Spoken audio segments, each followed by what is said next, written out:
సంద్రపు అలలే పొంగి తీరం తాకే వేళ మునిగి మనసు అసలు బెదరలేదులే.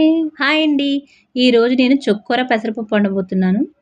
దీనికోసం ముందుగా చుక్కకూరను తీసుకొని నీట్గా కడుక్కొని కట్ చేసుకొని పక్కన పెట్టుకోవాలి.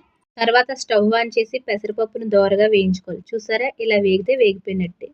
తర్వాత పెసరపప్పును 2 సార్లు శుభ్రంగా కడుక్కొని దీంట్లో 4 గ్లాసుల నీళ్లు పోసి స్టవ్ ఆన్ చేసి స్టవ్ మీద పెట్టాలి.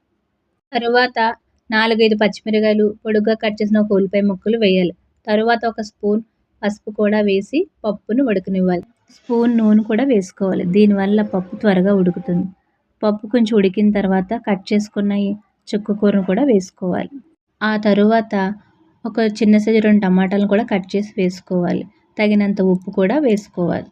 తరువాత ఒక స్పూన్ కారం కూడా వేయాలి. దీంట్లో చిన్న సైజు చింతపండును తీసుకొని చింతపండు రసం కూడా వేయాలి. ఆల్రెడీ చుక్కకూర పులుపు ఉంటుంది కాబట్టి కొంచెం వేస్తే సరిపోతుంది.